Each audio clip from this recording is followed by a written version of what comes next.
coisa que eu acho muito interessante trazer para vocês é uma coisa muito parecida com a minha trajetória como mãe. E, né, nessa parte de pessoa com filhos, né? Mãe, pai, enfim. Existe uma demanda que as crianças têm, que é eu chamo de modo interno. A gente conseguir virar a chavinha e entrar no modo interno. O modo interno é mais lento, é mais sutil, é mais contato, é mais presença, é menos foco no resultado. Tudo isso que a gente se dá muito bem no trabalho por ter, então é o contrário. É exatamente o contrário. Então, quando a gente tem temperamentos mais fortes, mais extrovertidos, líder, né, um temperamento mais assim, que é o meu também, né, de predominância. Aliás, dos 4 temperamentos, tem 2 que são assim, os meus 2 primeiros são esses. Então, a gente encontra talvez algum desafio com essa parte que as crianças nos pedem no sentido assim, elas precisam disso, que é a gente entrar num modo mais interno, num modo mais conexão, num modo mais presença. E aí, quando a gente tem uma segunda criança, isso vem à tona de uma maneira diferente do que estava. Então, antes eu estava até conseguindo lidar, mas a hora que eu tenho outra criança, isso meio que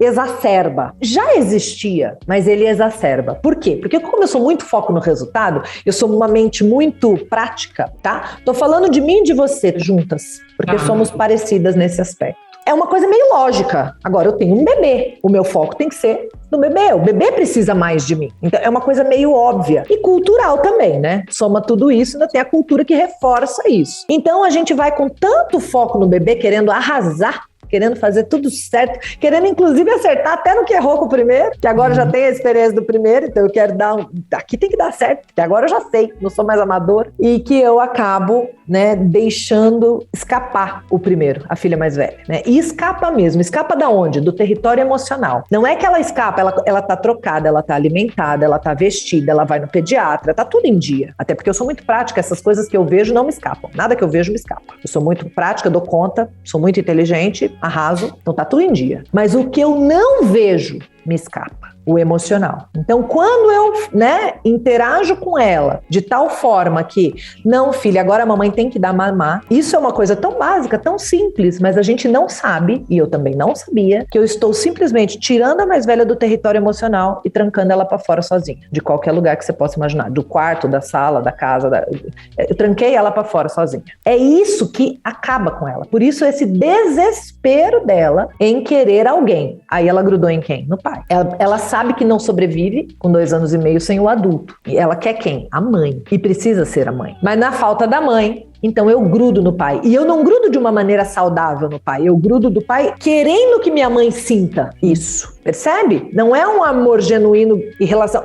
Claro que ela tem amor genuíno pelo pai, tá? Entendam o que eu tô querendo dizer. Mas é um mecanismo, e eu não tô falando só da sua filha, né? Tô falando das crianças. É assim que funciona. O mecanismo é esse. A criança, ela gruda no pai querendo que a mãe sinta isso. Porque ainda o objetivo dela é resgatar a mamãe. Emocionalmente falando e inconscientemente falando. Ela não sabe disso. Ela não tem a menor ideia de nada disso. Conscientemente. Isso é um processo, um mecanismo inconsciente, né? Então, quando ela vai pro pai, ela verbaliza. Mamãe é dela, né? Papai é meu. Tá sentindo, mamãe? E tá sentindo. E tá funcionando. Vocês estão aqui por isso. Que bom. É pra sentir. Por isso que a gente fica mal. Porque se tivesse com o pai tudo bem, feliz e harmonioso, e quando a mãe tivesse disponível, todo mundo então tivesse tudo certo, tava tudo bem. Mas não é. Esse é o ideal da nossa cultura. Que a criança mais velha fique bem com o papai, enquanto a mamãe fica com o bebê, e depois quando a mamãe tá disponível um pouquinho, junta todo mundo e fica todo mundo feliz. Ideal da cultura. A gente queria que fosse assim, era isso que a gente planejou. Não é assim que funciona. De dentro pra fora, e aí eu volto naquele O Mundo Sob a Perspectiva da Criança, que é o nome do meu TED, daquela palestra que viralizou, que ficou famosa, talvez vocês já tenham visto,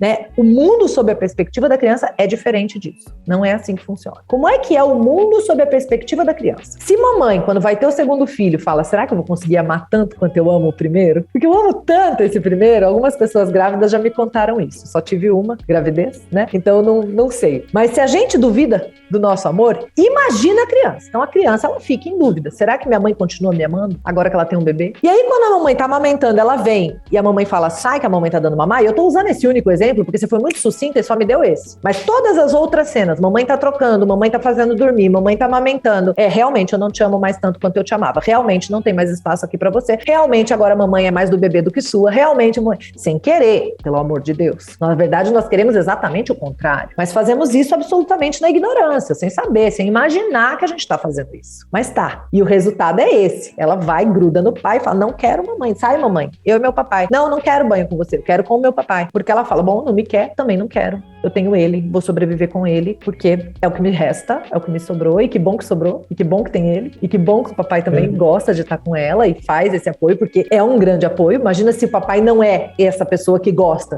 que não brinca no final. Eu tô gostando disso, porque a tá ficando comigo, que bom. Então ela tá tendo ali um afeto, ela tá tendo ali um apoio, ela tá tendo ali um alimento emocional, que não substitui, porque a gente não substitui ninguém, cada um tem o seu papel dentro da estrutura emocional das crianças, né? Mas que é algo potente e bom que ela tem. Então, do ponto de vista da criança, né, é aquilo que você falou, ela está sim se sentindo rejeitada, por isso está rejeitando, ela está fora do território emocional significa que ela está sofrendo desamparo. Por mais bizarro que possa parecer, é como ela se sente. Estou falando agora do mundo sob a perspectiva da criança. Uma criança que tem tudo, uma criança que é super bem cuidada, uma criança que é amada, uma criança que está sofrendo de desamparo, né? É aqueles desamparos que a gente nunca ia se dar conta se alguém não mostrasse pra gente, como alguém um dia me mostrou também, esses mecanismos inconscientes, internos e emocionais que acontecem. Então, qual que é a minha recomendação quando a gente tem esse cenário? Né? Então, primeiro, só descrevendo um pouco do cenário, de como as coisas são, para a gente partir agora para o que fazer, como a gente resgata, como a gente ajuda. E ainda bem que tem 2 anos e meio, tá cedo, tem bastante coisa. A bebezinha tem 7 meses, então, assim, tem muita coisa que pode ser feita, tá num momento muito bom, né? Ainda tem muito o que fazer. Então, daqui para frente, a minha recomendação é que tudo que não tiver que ser mamãe com o bebê, que seja o papai. E que a mamãe fique com a mais velha. Exatamente inverter. Claro que você não pode chegar assim de uma hora para outra e simplesmente inverter isso, mas até pode ter uma conversa com ela e dizer, olha, a mamãe estava sentindo que a gente estava um pouco distante, que isso, que aquilo. Pode falar a verdade. A gente procurou uma pessoa para nos ajudar a entender como funciona a cabeça das crianças, o coração das crianças, sabe? Porque a mamãe achou que era assim, o papai achou que era assim. E sabe o que a gente descobriu? Eu já fiz isso muitas vezes com meu filho, porque eu fui descobrindo essas coisas enquanto ele foi crescendo. Esse mês ele faz 11 anos. Mas talvez vocês conheçam um pouquinho da minha história e sabem que eu não venho da área da educação infantil. Ele que me trouxe para esse lugar. Então eu fui descobrindo muita coisa quando ele estava crescendo. Então muitas vezes eu chegava para ele com 2, com 3, com 4 e falava, a mãe descobriu uma coisa, sabe? Eu não sabia que isso que eu estava fazendo, querendo isso, estava me afastando de você ao invés de me aproximar. Olha que coisa. E então eu dizia, você me desculpa? Você me perdoa? Eu não quero te afastar nem de mim, nem você da sua irmã. Meu Deus, como que eu não percebi? Não é? Às vezes a gente não percebe algumas coisas. Isso é muito lindo, porque além de você ir fazendo, olha, eu repito toda, além de você ir fazendo esse resgate da relação, do vínculo, você também está mostrando para ela, vocês, né, juntos, a existência desse universo emocional, desse invisível, dessa comunicação que a gente não dá conta, né? E ela já vai aprendendo também sobre isso. Ela já vai crescendo também, sabendo que existe isso. Existe esse lugar onde a gente diz sem querer dizer, onde a gente fala coisas que a gente está imaginando que está falando exatamente o contrário. Então ela já vai crescendo com essa consciência um pouco ampliada em relação a isso. E então você fala, olha, agora a mamãe quer fazer mais coisas com você. Sempre que a mamãe conseguir, a mamãe quer fazer as coisas com você. A mamãe quer te dar o banho, a mamãe quer te fazer dormir, a mamãe quer estar junto com você. Então é legal para a criança entender o que está acontecendo. Se a gente chega do nada e simplesmente começa a tentar inverter os papéis, né? O pai que estava mais com ela vai ficar mais com o bebê e a mãe vai ficar mais com ela começa a não entender, ela fica confusa. Tenha um momento do dia que é dela, separa um pedaço do dia que é só dela, só da mãe com ela, que vai ser só a mãe para ela, que se puder ser a mãe, o pai também em algum momento, só para ela também pode ter esse espaço. Que assim, a gente precisa agora remediar. A gente teve como se tivesse assim, quebrou um ossinho. Vamos botar o gesso? Então, nesses tempos de gesso, 30, 60 dias, a gente vai ficar mais em cima dela, dando mais para ela, entregando mais para ela, para recuperar a fratura. Depois que recuperou a fratura, a coisa volta ao normal. normal. Entendendo que a gente tá agora recuperando alguma coisinha que foi quebrada e que a gente vai botar de volta no lugar. Então vai ser natural a gente sentir que, nossa, não tô exagerando, não tô sendo injusto. Nesse momento, entenda que é isso, é o gesso. Então, para você não se sentir mal, porque não vai ser para sempre assim. Eu não estou preferindo ela e preterindo a bebê, não é isso. Eu tô recuperando alguma coisa aqui que eu não tinha consciência, agora eu percebi. Fiz um raio-x, vi o osso quebrado. Vamos botar o gesso, né? Vamos cuidar para recuperar. Uma vez que você vai percebendo recuperado, ela vai dando sinais que tá tudo bem, ela vai diminuindo o desespero, ela vai diminuindo o ciúme. Por quê? Porque no invisível, no território emocional, ela tá atendida, ela não tá mais sentindo desamparo. Sem sentir desamparo, ela não tem reações de ciúme, de desespero, de é meu, porque ela tá bem, ela não tá nesse pânico, né? Ela tá atendida, emocionalmente atendida, alimentada, ela não tá com fome. Mas inconscientemente é assim, eu chamei minha mãe quando ela tava amamentando 3 vezes, ela veio, então eu não preciso mais chamar, já entendi, ela vem. Não é porque ela tá com esse bebê que ela não me atende, ela me atende. Aí ela começa a parar. Eu pedi pra mamãe coisas que eu já não precisava mais pedir, mas eu pedi. Eu já fazia isso sozinha, mas eu pedi pra mamãe. Por quê? Porque eu preciso precisar dela. Eu preciso precisar. Olha como é que é a cabeça da criança. Então ela começa a pedir. Mamãe vai, mamãe atende e mamãe fala, olha, mas isso você já sabe fazer sozinha, não sabe? Você já é maior, né? E vai ressaltando como é bom ser maior, como é bom ser mais velha. Ela imagina, se a bebê tiver com uma etiqueta aqui atrás incomodando, ela não vai saber me falar, ela vai chorar. Você já sabe falar, né? Então, quando ela chorar pra alguma coisa que ela já não chorava, ficar meio manhosa, querer conseguir as coisas no choro, você fala, veja, você já sabe falar, não é? Que delícia que já é saber falar, né? E ela vai percebendo como é bom também já ser mais velha, porque ser bebê, ela tá vendo como é bom ser. Tá na cara dela, tá esfregando na cara dela todo dia, porque não tem jeito. O bebê chora, todo mundo vai em cima. O bebê olha que todo mundo é bonitinho, que bonitinho, que bonitinho, que belezinha, que belezinha, que belezinha. Então tá a situação esfrega na cara dela todo dia como é bom ser bebê. Então a gente tem que lembrar pra criança mais velha o que é bom de ser mais velho também. O que é legal. Não em detrimento, não contra o bebê. Mas assim, ser bebê é bom também por isso. Mas ser mais velha, né? Tem isso. Você já parou pra pensar nisso? Como é bom saber falar? Como é bom já andar sozinho e poder ir onde quer, né? Você tem algum objeto que você quer pegar ali, você pode ir. Olha que delícia. Ela fala, então pra receber tudo isso eu preciso ser bebê? Então eu sou bebê. Entende? É inconsciente. Por isso existe esse processo de regressão da criança mais velha quando tem um irmão. Todas, quase, né? Poucas não passam por isso. Agora, quando eu tô consciente disso tudo, entendi. Ela tá querendo mais de mim. Aí eu vou e dou. Aí ela volta a desenvolver normalmente. E esse é o X da questão. É a gente entender o que é o pedido por trás daquele comportamento. Aí a gente atende esse pedido que está por trás. A gente não vai contra o comportamento. Se eu não atendo e simplesmente falo, você já é grande, piorou. Agora ela vai precisar 10 vezes mais se mostrar como bebê, porque ela fala, não tá funcionando. Ela vai piorando, entendeu? Ela vai agravando. Aquela coisa, a gente fala mais alto, daqui a pouco a gente grita. É a mesma coisa a criança. Ela vai piorando. Você já é grande, mas eu não tô atendendo o que tá por trás da necessidade. É como se eu desse um termômetro, uma aspirina lá, eu vi que tá com febre e dei um antitérmico, mas não tratei a doença. Daqui a pouco a febre volta, e volta às vezes mais forte. Então não, eu vou entender, peraí, tá com febre? De quantos graus? Quanto em quanto tempo? Não dá logo um antitérmico, observa mais, tenta entender, entendeu? Então agora tenta tratar a garganta que tá doendo, que é por causa da garganta que tá vindo a febre. Aí a gente vai resolver realmente de uma forma mais definitiva, de uma forma mais, né, sustentável, né, que faça mais sentido e que atenda de verdade a criança. A consequência disso tudo é o que a gente está vendo com os brinquedos. Veja que não é a mais nova querendo da mais velha, que seria o mais comum. É a mais velha querendo o que a mais nova pega. Daqui a pouco vocês vão chegar na fase que é a mais nova querendo o que tá a mais velha, porque a mais nova admira tanto a mais velha, quer ser igual a mais velha. É muito bonito, né? A gente vai ver esse processo acontecendo quando elas forem crescendo, e a mais nova então vai querer as coisas da mais velha, e a mais velha não vai querer a mais nova, porque a mais nova derruba, quebra, estraga, desmonta aquilo que ela tá montando, fazendo. Então isso ainda vai chegar. Mas hoje ela tá tão desesperada para ser a irmã, e aí eu tô afastando as duas e não aproximando, que é o que eu quero, quase chorando como o último pedido, que ela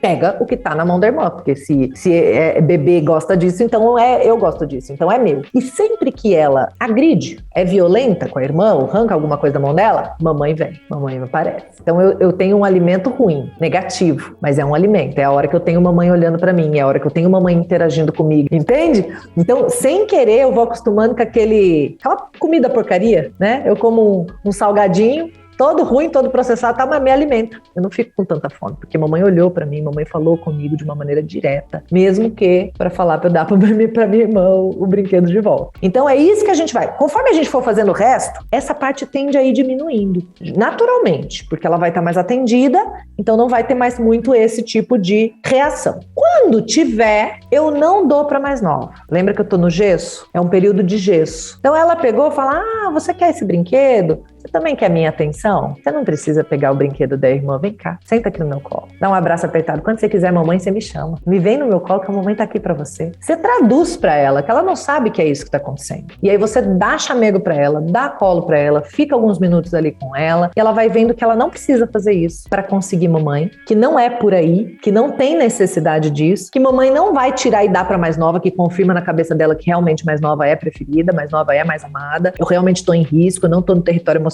Olha, a mamãe defende a mais nova. Depois que isso passou o período do gesso, a fratura já foi recuperada, aí eu posso ter situações, por exemplo, que eu tô trocando a mais nova, a mais velha me chama, e eu falo, filha, vem cá, é o quê? Eu tô trocando a mais nova, mas eu tô dando pra mais velha. Então não necessariamente eu preciso largar o cocô no meio. Existem formas de entregar pras duas sem ter que escolher entre elas. E é isso que a gente precisa entender. A gente vem pra maternidade mãe de mais de 1, de 2, de 3, de 4, com a mentalidade da escassez. Eu tenho que dividir, eu tenho que dividir, eu tenho que dividir, eu tenho que dividir. Não, eu tenho que somar, multiplicar. Como somar, multiplicar? Ora, eu tô aqui trocando a mais nova. A mais velha me chama, como é que eu coloco ela dentro desse território emocional? Como é que eu coloco ela dentro dessa situação que eu tô vivendo? Não espera, não sai, não agora a mamãe não pode. Não, eu coloco ela junto. E o filho, vem cá, é o que você tá falando pra mamãe? E eu vou fazendo aqui o que eu tô fazendo. Olho pra cá, um olho no peixe, eu tô no gato. É o que, filha?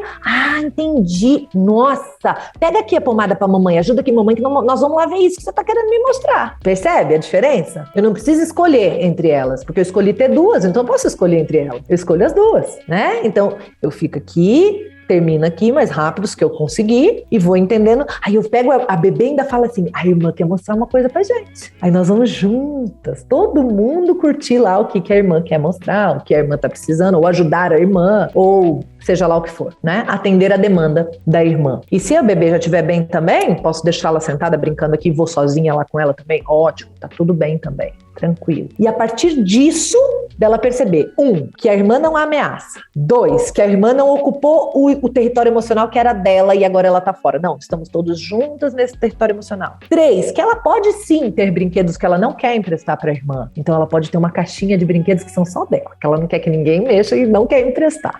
Tudo bem. E a irmã também depois vai crescendo e vai ter também, né? Então esses aqui são os que eu não quero emprestar. Tá tudo bem. Então quando forem esses, eu guardo aqui. 4, que ela não precisa ter atenção negativa de mamãe. E que então ela bater na irmã, ela tirar as coisas da irmã, não resulta em atenção nem negativa. A mãe simplesmente pega ela, tira de cena e fala, você tá precisando de mamãe? Vem cá. O que foi que você tá querendo? Dá um abraço apertado aqui. Você vai ver que vai passando. É tão contra, né, o senso comum. Parece bizarro. Parece que você tá privilegiando alguém que tá fazendo uma maldade. É muito difícil a gente viver isso, porque é o contrário de tudo que a gente aprendeu na vida, na nossa cultura. Mas é lindo como funciona. E quando a gente começa a ver que funciona, a gente tem certeza que é o caminho. Como que a gente faz as duas se amarem? Que é a pergunta que não quer calar no final, né? É através dessa vivência, dessa construção, né, de fazer coisas gostosas juntos e dos valores. Então, a gente ter, por exemplo, uma reunião de família, à medida que elas vão crescendo, planejem isso, não precisa ser agora. Mas daqui mais 1 ano, 2, a gente ter encontros de família em que a gente fale quais são os nossos valores. Não sei se vocês são cristãos, então a gente lê uma parábola, um texto do Evangelho, né? E a gente então traz isso com bastante intensidade dos valores, porque de alguma maneira a maioria de nós, na nossa cultura, se perdeu um pouco nisso. E aí a gente começa a consumir o que a nossa sociedade consome. Então o valor é uma festa boa de aniversário. Elas têm que ter uma festa de aniversário que elas vão gostar, elas vão ser felizes, vão ter autoestima. Claro que uma festinha é bom, mas é muito mais pelas pessoas que estão juntos, vibrando, celebrando a vida dela, do que por qualquer outra coisa.